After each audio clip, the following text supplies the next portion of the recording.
Okay. Thank you.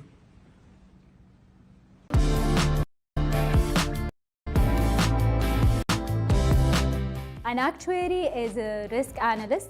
They will predict the financial risks. Violate the law, blatantly violate Supreme Court precedent that otherwise are just blatantly illegal. So what this presidential memorandum does basically just directs the heads of your departments and agencies to follow the law and to cease enforcing regulations that are blatantly illegal or unconstitutional. It's a big deal.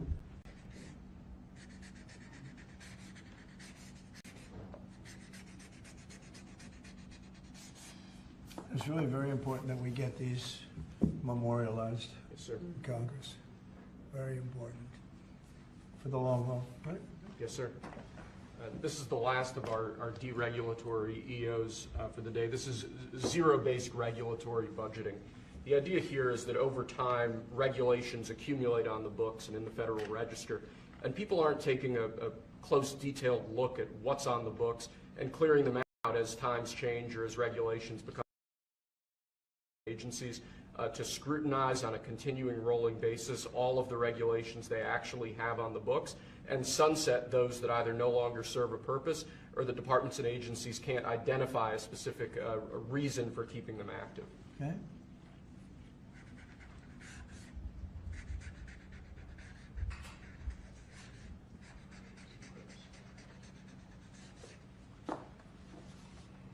Okay.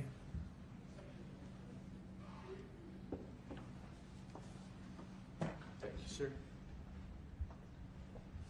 Sir, you've taken action against a number of law firms that have in one way or another been involved in the weaponization of government or actions of lawfare. One of those law firms is Sussman Godfrey, similar to what we've done previously with other law firms. This is an executive order that takes certain measures against Sussman Godfrey to ensure that they can't access government resources, government buildings, scrutinizing certain aspects of their practices as a law firm, given their previous activities.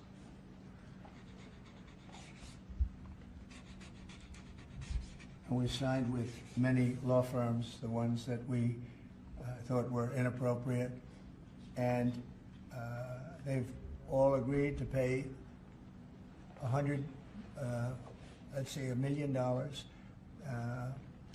They went for some pretty big numbers. I guess we have a total. What do we have? What's the total about? What's the total right now, Steve? About, would you say?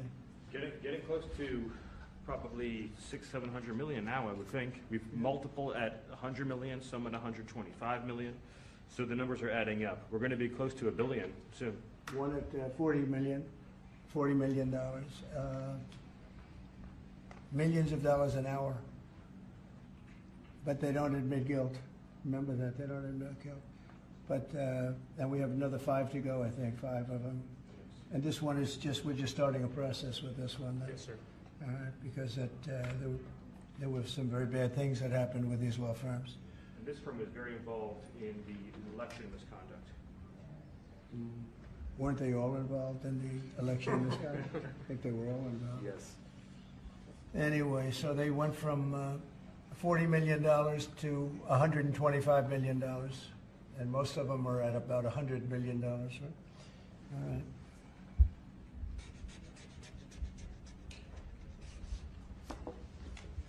Thank you. Thank you, sir. The next presidential memorandum we have for you relates to Miles Taylor. You may recall that Miles Taylor served in the Department of Homeland Security during your previous administration. In his capacity with the Department of Homeland Security, he leaked classified information. He wrote a book under the pseudonym Anonymous, making outrageous claims both about your administration and about others in it. What this presidential memorandum is going to do, one, it's going to strip any active clearance that he has in light of his past activities involving classified information. It's also going to order the Department of Justice to investigate his activities to see what else might come up in that context, given his egregious behavior during your previous administration. And I had no idea who this guy was. I had no idea. I saw him on CNN, or one of them, I guess CNN, a lot. He'd be on all the time. saying the president is I had no idea. It's like, in this office you have a lot of young people, and they're here. I'll see him for 2 minutes, and I assume he was in the office, but I barely remember him. It was somebody that went out and wrote a book and said all sorts of terrible things that were all lies, and it was like he was this gentleman or that gentleman, like I dealt with him all the time. I had no idea who this guy. I said, who the hell is Miles Taylor? And he made a living on going on CNN talking about the president. And I think what he did, he wrote a book anonymous, said all sorts of lies and bad things. And I think it's like a traitor. It's like spying. He walks into the office. He's supposed to be sitting here. A lot of people, I'll be here, and there'll be 20 people standing in the room. There'll be oftentimes young people in the office. I assume he was one of them at least. But I didn't know anything about him. And he wrote a book, anonymous, and I always thought it was terrible. And now we have a chance to find out whether or not it was terrible. But it was a work of fiction. Had a lot of publicity. Got himself a nice job with CNN, or one of them. And I think we have to do something about it. You can't have that happen. If that happens to other presidents, it wouldn't be sustainable for other presidents. I seem to be able to sustain, but if that happened to other presidents, I mean, it's just unfair. And if it was a Democrat president, I'd say that's a terrible thing. A thing like that can happen. That's a terrible thing. And it's time to find out whether or not somebody can do that. Can they write a book about very confidential meetings, and because they happen to be one of a lot of people in a room, and they go out and write a book, and worse than that, call it anonymous, like it's a big deal, and everybody's saying, who is it, who is it, who is it? Then it was found out who he was a long time later, and he got a lot of publicity off that one. He's like a promoter. But we're going to find out whether or not somebody's allowed to do that. I think it's a very important case, and I think he's guilty of treason, if you want to know the truth. But we'll find out. And I assume we're recommending this to the Department of Justice. Yes, sir.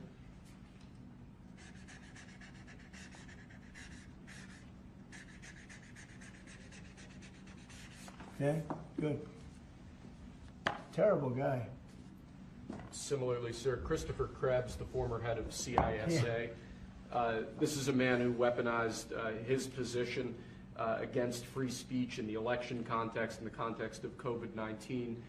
This is it's a similar presidential memorandum to the one you just signed. It addresses his access to government, existing clearances he might have, and further instructs your Department of Justice, other aspects of your government, to investigate some of the malign acts that he participated in while he was still head of CISA. This is another one. I don't know that I met him. I'm sure I met him, but I didn't know him. And he came out right after the election, which was a rigged election, a badly rigged election.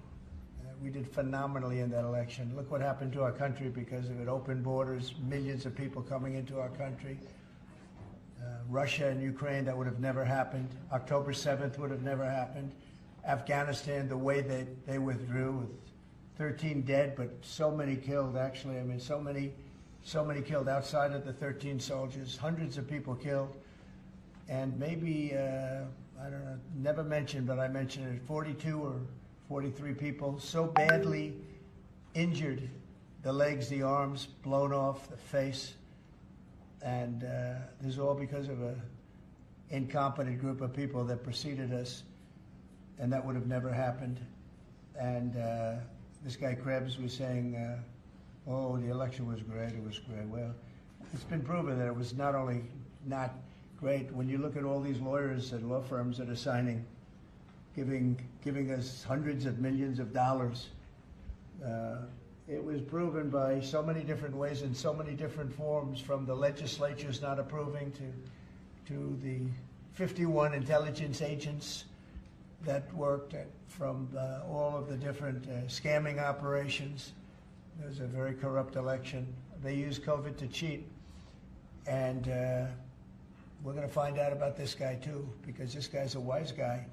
He said, we've proved this is the most secure election in the history of our country. Now, this was a disaster.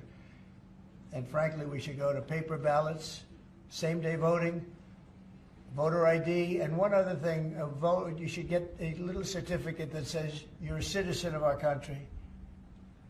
You get a citizen piece of paper that says you're a citizen before you can vote. But you want voter ID and you want paper ballots, and you really want same-day voting. If you don't have same-day voting, they decide to change the air conditioner. Oh, we're fixing the air conditioner. Let's move all these boxes.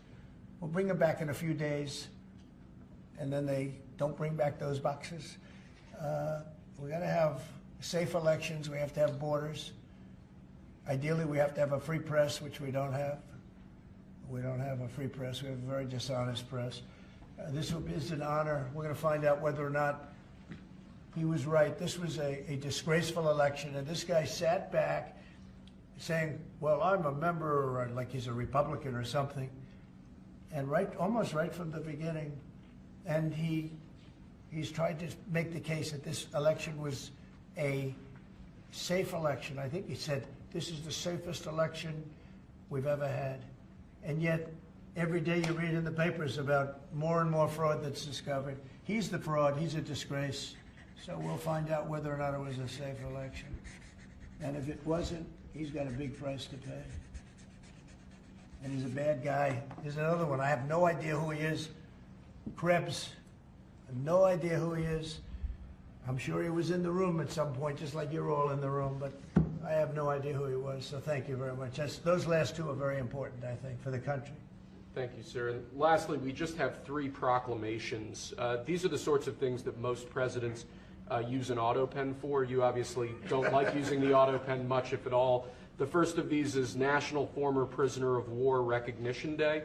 This is one that you did in each of, I believe, each of the previous years of your previous administration, recognizes former prisoners of war.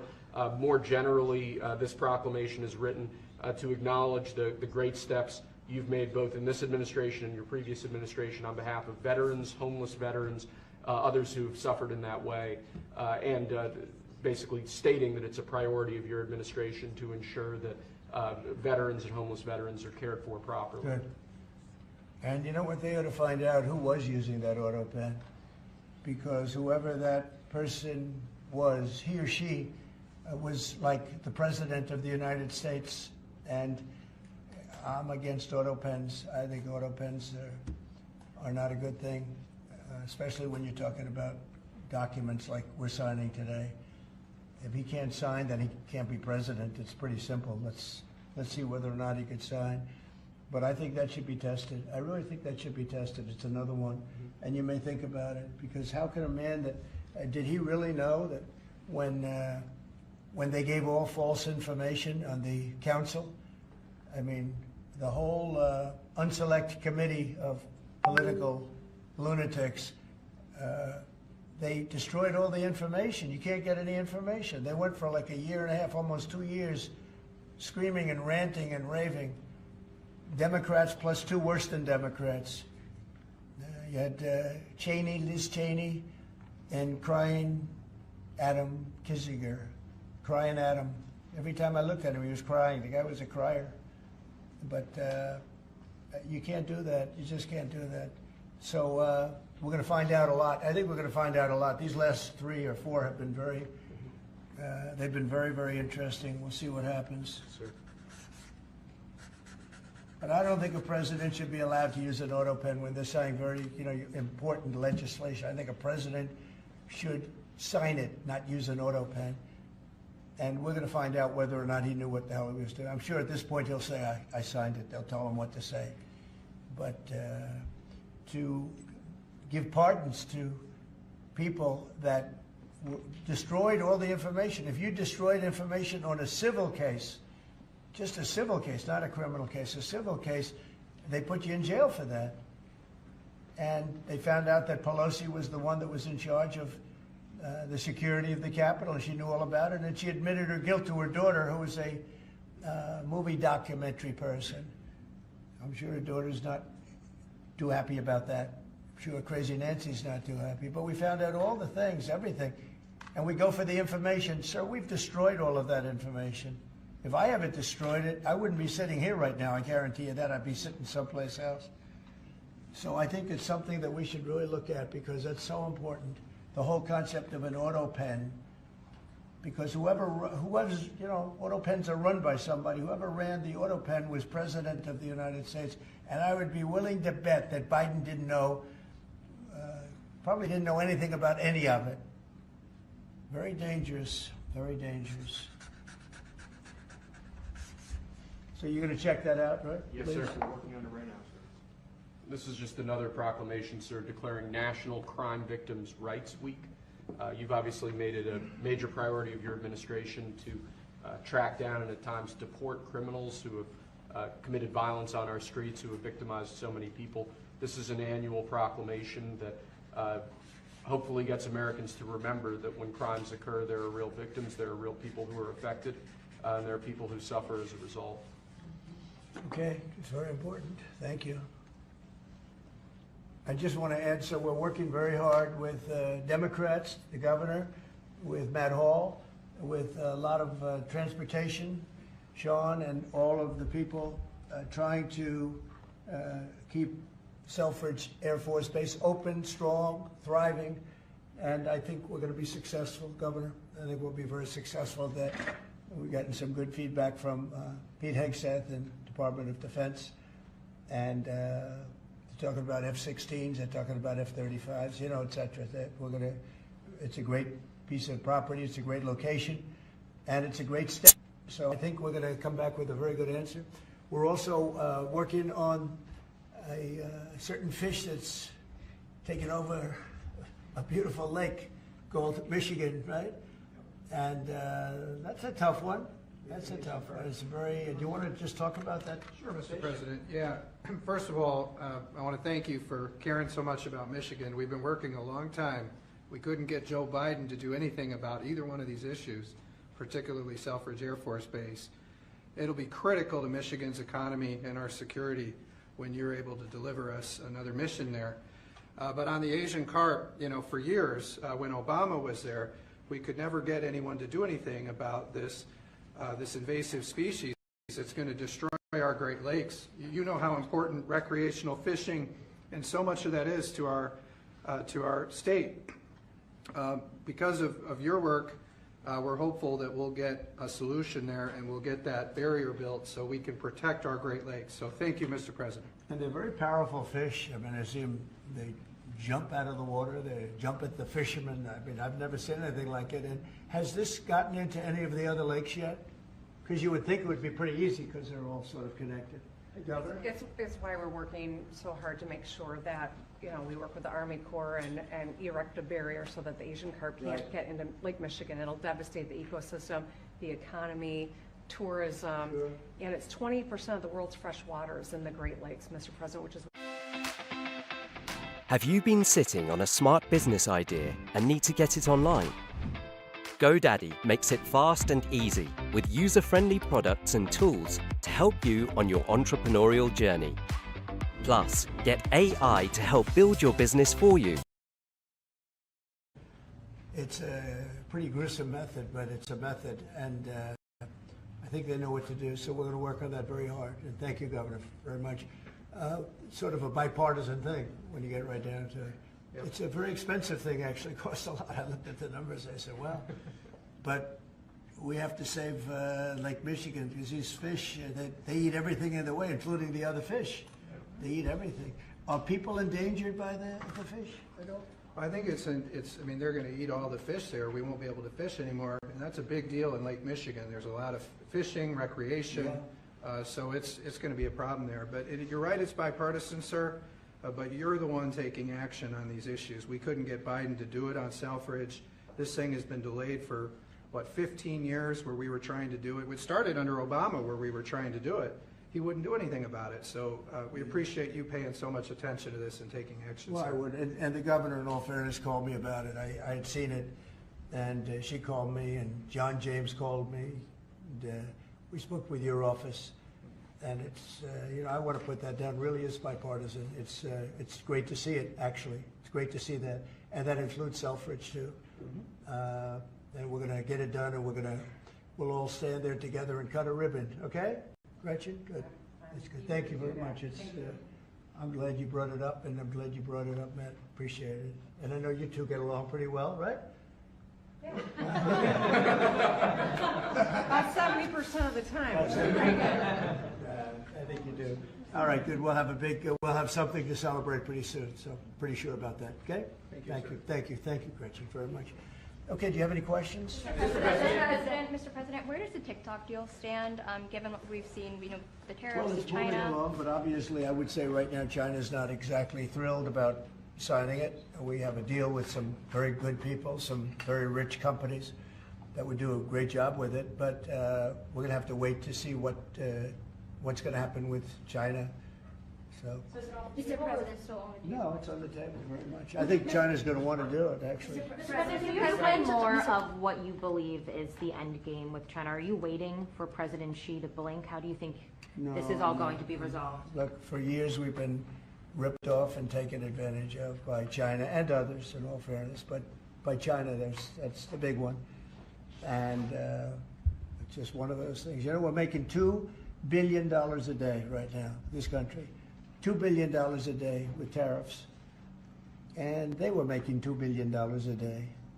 We'll be making more. Now when you see what happened today, I don't know if it's still there. You know, I looked an hour ago, but we were up like close to 3,000 points. Nobody's ever seen a day like that. I think that's a record, isn't it, fellas? Definitely. Is that a record?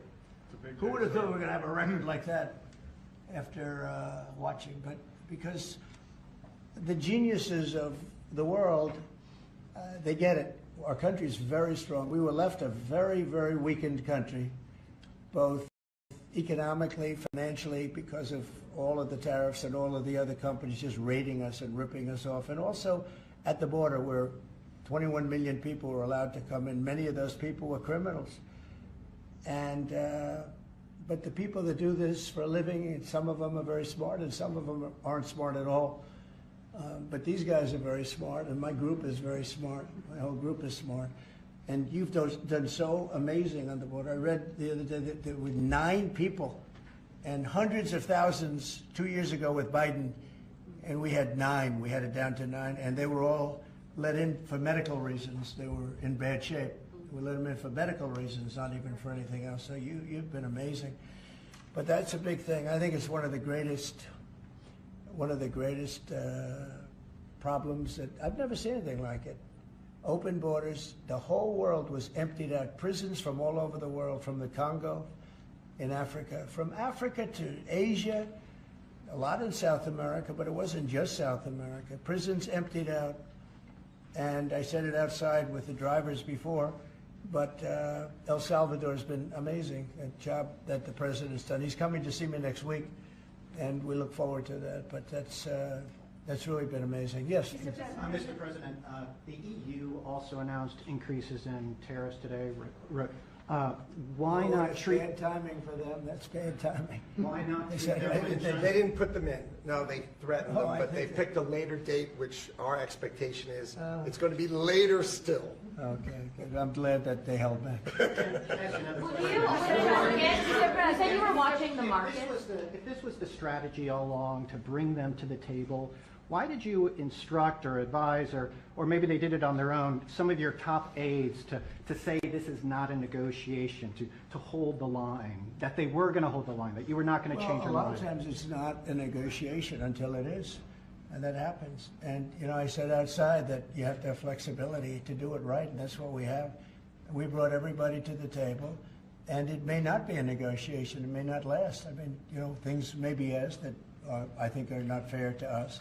Look, we've been ripped off by essentially everybody for 35 years. This is not just a new thing. And Roger Penske just left. He's a great gentleman, great man, actually. And he said no other president would have had the guts to do this. And I believe that's right. They wouldn't have done it. They should have done this a long time ago. A long time ago they should have done it. I started it with China. I took in hundreds of billions of dollars in tariffs and taxes from China in my first term. And we greatest ever in the history of our country. But it had to be done. It's something that had to be done. Mr. President, Thank you so much. Which countries will be negotiating first? Do you have any criteria? Because, for example, Brazil and the UK, they do not have deficits with the US. They have a surplus. They do not have a surplus. They have deficits with the US. So what is the criteria? And also, would you consider talking or meeting with Xi Jinping? No, sure. He's a friend of mine. I like him. President Xi, I like him. I respect him. But they haven't treated our country right. Sure, I'd meet with him. On the other countries, we have Japan is here, and South Korea is here, and others are here, and we're trying to see them. It's, from what I hear, it's much more than 75. I said 75 plus. So many. It's everybody wants to make a deal, actually, and you know we want to do what's right for our country. We also want to do what's right for the world. The world is important. I mean, you know, it's the world, right? And I think we're going to make a lot of people very happy. And I think investing in the United States of America will be the greatest investment that anybody's ever made. Mr. President, can we still expect to see the sectoral tariffs, so the pharmaceuticals, steel? Is that something you're still considering moving forward Yeah, with? well, I will be, because we want them coming back. You know, we realized during COVID that we don't make our drugs and our pharmaceuticals in this country. So I realized that, and it was a big realization. We had to go to China to get drugs. We had to go to other places. I won't even mention the names, but we had to go to other places. We don't make it, and that's because we let them leave. And now if they want to come back, we're going to put tariffs on the pharmaceutical companies, and they're going to all want to come back. They're going to come back. I'm not going to pay them any money like Biden with the chip deal. That chip deal was horrible. They give billions and billions of dollars to chip companies. All they have is money. They have so much money. And they give billions of dollars, and they're just going to keep the money. They're not going to spend it. And the only thing that's going to bring them back is you say, we have a barrier. You have to pay 50% or 100% or 200%. And if they have to pay that, they're going to say, we're not going to pay that. We're going to build here. And that's what happened. We're the biggest, most prestigious chip company in the world, spending $200 to $300 billion. Think of that, $1 billion to build essentially one massive plant. It'll be one of the largest plants in the world, and we're going to get them very quickly. We're going to get them energy. We're going to get them the electricity they need and the energy that they need, and it'll be approved by Lee Zeldin, a total professional, and it'll be approved very quickly. And they'll get their zoning very quickly. They'll have everything done in a matter of months. Thank you, sir. You've procured a record amount of private sector investments since your election, $7 trillion. You talked about the importance of all that. Can you talk about how these investments will have a positive impact on families who felt like the previous economy left them behind, and why your executive orders on coal yesterday is so important given the amount of manufacturing that you're ushering back in? Good, thank you. And which is correct. We have, I would say, more than $7 trillion now, right, of investment coming in. Apple is coming in for $500 billion alone. We have other companies coming in with massive numbers. We have car companies that are coming in. No, we've never seen anything like it. Maybe in the 1940s or 50s or something, but we've never seen anything like it. They had 3 plants canceled in Mexico. Not that we want to hurt Mexico, but we're for us. And that's what my job is. It's not to take care of other countries, but I want to help other countries as much as I can, but we have to take care of America first, and it's about America first. So we have many, many companies coming in that would have never come in if we didn't win the election and then put the tariffs on. And they're coming in because when they build in the United States, there are no tariffs. You don't have to pay any tariffs. So instead of paying 30, 40, 50% or 25%, but it could go a lot higher in some of the industries. So we have steel mills right now that are raging. The steel industry was gone. If I didn't put the tariffs on steel, because China was dumping massive amounts of steel in my first term, and I put tariffs on it, I saved the steel industry, but now it's going to thrive, maybe like never before. I mean, if you go back to U.S. Steel from 90 years ago, it was incredible. It was the #1 company in the world for a long time. That's why we don't want to see it go to Japan. And we love Japan, but U.S. Steel was a very special company. We don't want it to go to Japan or any other place. So we're working with them, and I don't know if they need any money now. I'll be honest with you, they hit gold. They hit gold because if you look at it, they have such orders for steel now, it's incredible. What's going on in our country is incredible with respect to plants. So we lost 90,000 plants and factories from the beginning of NAFTA, the worst trade deal ever made in the history of this world, but certainly in the history of trade. There's never been a worse trade deal. We were able to cancel that. We had to get approval from Congress. It was like a disastrous curse because you had to go to Congress to get it terminated. You couldn't just terminate it because it was a bad deal. And you had people in Congress that didn't want to do it because they had other reasons, maybe bad reasons. They're mostly not there anymore, those people. But it's amazing what's happened. I appreciate that question because it's incredible. I don't think we've ever seen anything like it. $7 trillion, and it's much more than that because, these are places that we know.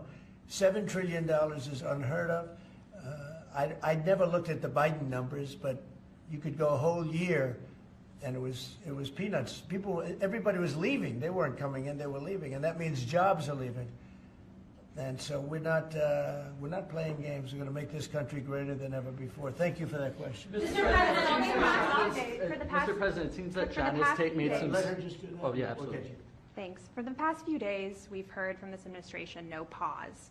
Was this idea of doing a pause, did that just come about this morning? Can you tell us exactly what came into consideration for you and your advisors? For a period of time, I wouldn't say this morning. Over the last few days, I've been thinking about it. I've been dealing with Scott, with Howard, with some other people that are very professional. And I think it probably came together early this morning, fairly early this morning. Just wrote it up. We didn't have the use of... we didn't have access to lawyers, or we just we wrote it up from our hearts, right? It was written from the heart. And I think it was well written too, but it was written from the heart. It was written as something that I think was very positive for the world and for us. And we don't want to hurt countries that don't need to be hurt. And they all want to negotiate. The only problem is, you can only do so many at one time. We want to do it right.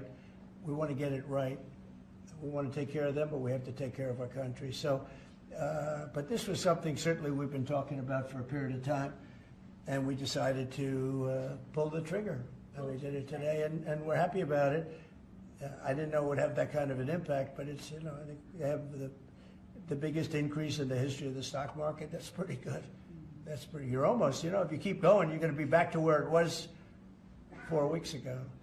But it was a sick market 4 weeks ago, because this trade was sick. It was only a question of time. I don't blame the tariffs. I think the tariffs just sort of magnified what was happening. It was sick. Biden allowed these people to get away with murder. Biden allowed China to just take advantage of us. We had like $1 trillion deficit with China, $1 trillion deficit. So that was going to only be a matter of time. I think the tariffs brought it out faster and they magnified the problem. But I think this was a problem that existed far beyond tariffs. This was a systemic problem, and we're going to cure that problem. And maybe to a large extent we have, because we've revealed it, and we've revealed it very strongly. Yes, sir, please. Thank you, Mr. President. So it seems China's made some serious missteps here in these negotiations, and Secretary Bessent said earlier you may have goaded them into a tough position here. I'm wondering, are you in a way putting together a coalition against China in terms of trade here? No. Well, China, look, they're very capable, and I don't blame China for what happened. I blame the people sitting right at this desk, right behind this desk, or another desk. You get your choice of 7. I happen to pick the Resolute. But I blame the people sitting behind in this chair, behind this desk, for being stupid, incompetent, or not having courage. This should have been done years ago. This should have been done before Obama, in all fairness. Not only Biden, Obama. It should have been done many years ago. This started with the World Trade Organization, which was owned by China. It was owned and paid for by China. They didn't even have to do things. They considered them a nation that was undeveloped.